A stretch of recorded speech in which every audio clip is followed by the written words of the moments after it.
টঙ্গীর তুরাগ তীরে আজ শেষ হচ্ছে ৫৮তম বিশ্ব ইজতেমা। দুপুর ১২টার দিকে আখেরি মোনাজাতের মাধ্যমে শেষ হবে এই আয়োজন। ইজতেমা ময়দানে জড়ো হচ্ছেন মুসল্লিরা। সেখানে রয়েছেন সহকর্মী জাহাঙ্গীর আলম। জাহাঙ্গীর, আখেরি মোনাজাতের প্রস্তুতি কেমন চলছে এবং ময়দানের এই মুহূর্তের পরিস্থিতি সম্পর্কে আমাদের জানান।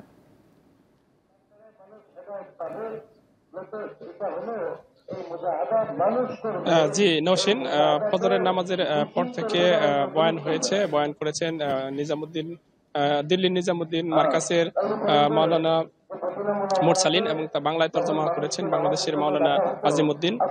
এরপরে আসলে চলছে হেদায়েতি বয়ান। সকাল ৯:৩০টার দিকে হেদায়েতি বয়ান শুরু করেছেন মাওলানা সাদ কান্দলবির বড় ছেলে ইউসুফ বিন সাদ বয়ান করছেন এবং হেদায়েতি বয়ান করছেন। হেদায়েতি বয়ানের বাংলায় তর্জমা করছেন মুনির বিন ইউসুফ।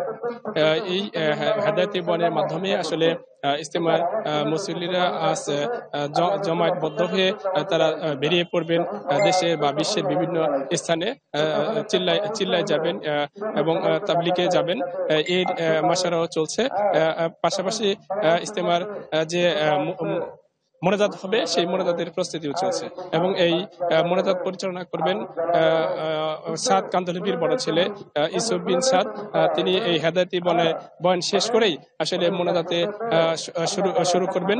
মোনাজাতের জন্য বিভিন্ন এলাকা থেকে, অর্থাৎ এই ইজতেমা ময়দানের আশপাশের যে লোকজন রয়েছে তারাও কিন্তু ইজতেমা ময়দানে ইতিমধ্যে আসতে শুরু করেছেন। আমরা ইজতেমার ময়দানের ভিতরে গিয়েছিলাম, সেখানে আমরা দেখেছি খিত্তায় আসলে মুসল্লিরা বসে হেদায়েতি বয়ান শুনছেন এবং বিভিন্ন স্থান থেকে মুসল্লিরা আসছেন এবং আইনশৃঙ্খলা বাহিনীর পক্ষ থেকে কিন্তু প্রচুর নিরাপত্তা রয়েছে। নিরাপত্তা জোরদার করা হয়েছে যাতে কোনো ধরনের বিশৃঙ্খলা সৃষ্টি হতে না পারে এবং মুসল্লিদের যাতায়াতের জন্য কিন্তু আজকে ৮টি বিশেষ ট্রেন চালু করা হয়েছে এবং এই ৮টি বিশেষ ট্রেনের পাশাপাশি বিভিন্ন স্থানে যানবাহন রয়েছে। সেই যানবাহনে তারা মুসল্লিরা নিজ নিজ গন্তব্যে চলে যাবেন এবং দেশের বিভিন্ন স্থানে বা বিশ্বের বিভিন্ন স্থানে গিয়ে ইসলাম প্রচারের জন্য যা যা করা দরকার তাদের দায়িত্ব মতো কাজ করবেন।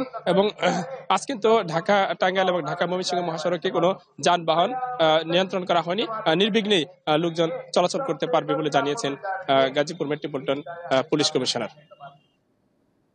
টঙ্গী থেকে জানাচ্ছিলেন সহকর্মী জাহাঙ্গীর আলম।